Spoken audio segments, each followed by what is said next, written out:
page 4 of the agenda. And it's PLN MER 24-14. They are choosing to use this zoning in order to construct a mixed-use development, primarily oriented towards student housing.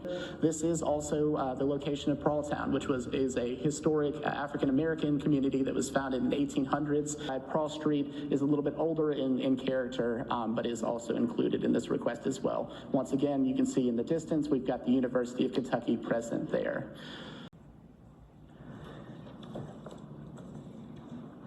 Thank you, Mr. Chair, members of the commission. I'm Bruce Simpson. I'm here on behalf of Pralltown Neighborhood Association. Some of the folks need to get back to work, and I told them I'd give them the opportunity to stand. Those in support of the applicant, in terms of supporting to have you all defeat this application, I would just ask that the folks that are here on behalf of Pralltown that want to see this zone change denied to stand up at this time.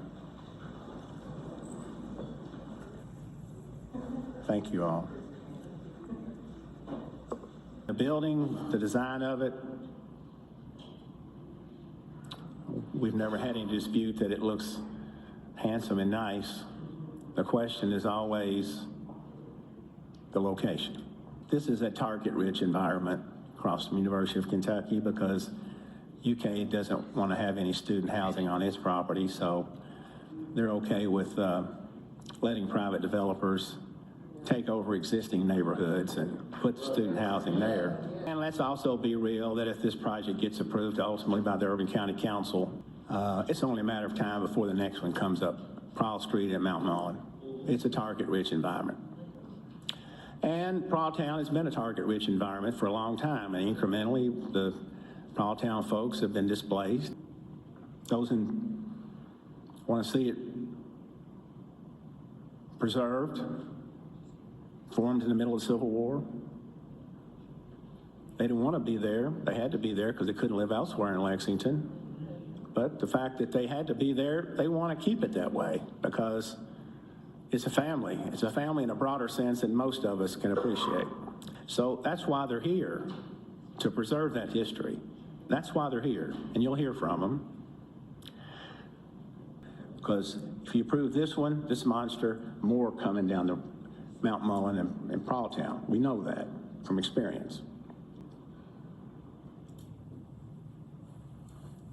The fact that an applicant offers $1.5 million and $150,000 to get a zone change is legally impermissible.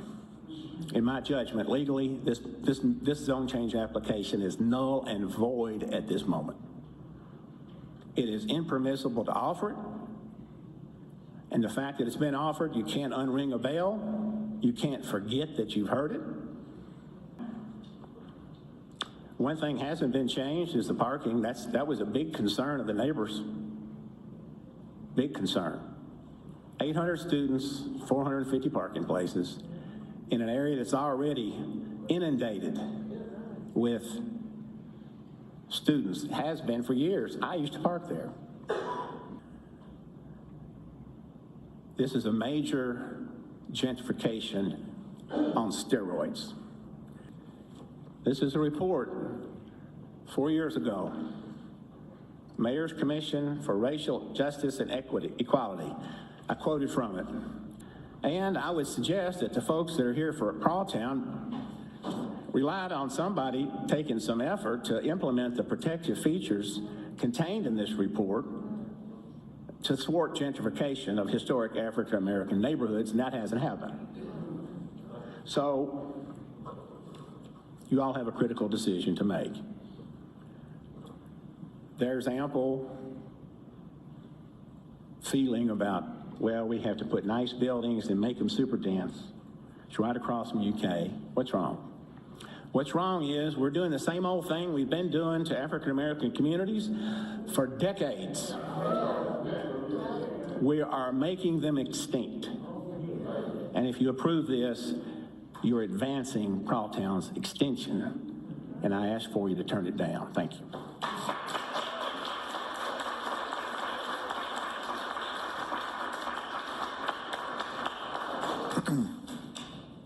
Thank you, Mr. Simpson. The applicant.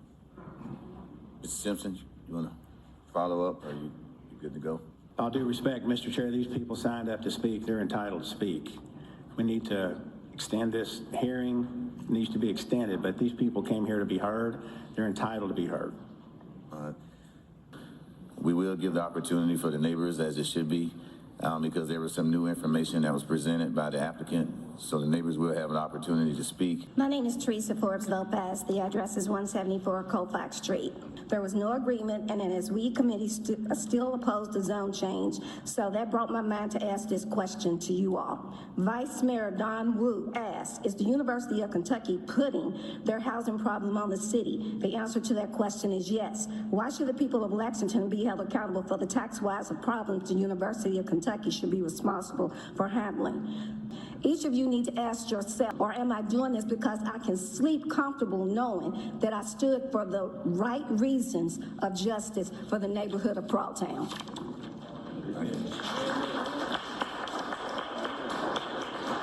You're not building housing for anybody, you're building housing for students, and you're building it for freshmen and sophomores, because that's who lives in 3, 4, and 5 bedroom units. Hello, my name is Eric Burton, and I'm gonna be short and fast. I just want y'all to know, don't you know, I've been a resident of the neighborhood of Pralltown for daggone 4 generations. And it's a hurting issue to see it turn into another Maddoxtown. But this right here has struck to my soul. Please stop it. My name is Larry Price.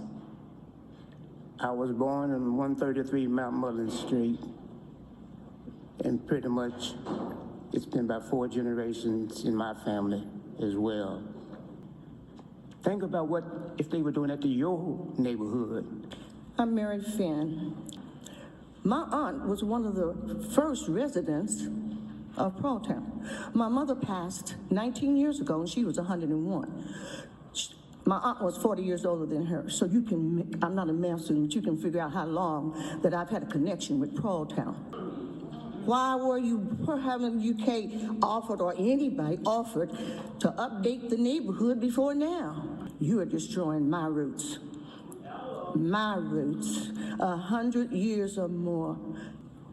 Folks, when are we gonna stop letting one school destroy the entire city? The Fayette County Neighborhood Council voted in general meeting to support the Pralltown neighborhood. I'm Walt Gatfield. I'm president of the FCNC. My name's Richard Maloney. I've been here for a long time. Sir. Do not lose these people. That's all I ask. Thank you. So I ask you to reject this. Henry Clay's house is still there. Nobody put anything in his yard. Mary Todd Lincoln's buildings down the street, nobody put anything in her yard. Don't put anything in the Pralltown yard.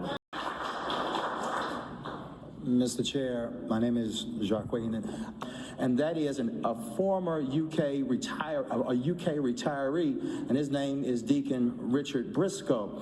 2 weeks ago, we celebrated with him as a church his 100th birthday. And in that, he told a story of his childhood in which where he put all of his possessions on his back with his family, having to leave their home and their neighborhood of Adamstown because there was something being built on that neighborhood called Memorial Coliseum. He then I wondered how many times that he had seen this happen in his life, because I know as a deacon at Pleasant Green, he watched across the street from Maxwell where they tore down South Hill neighborhood in order to make something called Rupp Arena. And I will say that it's always ironic how they end up eating up African-American neighborhoods.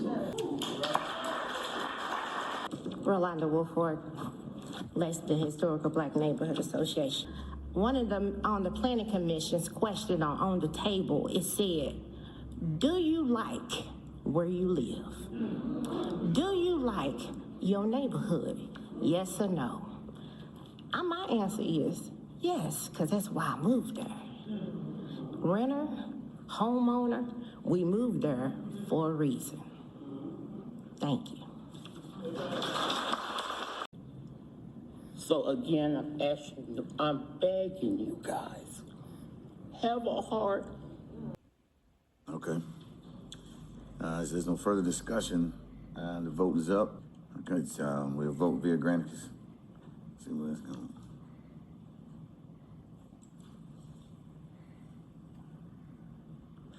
Okay, that motion fails.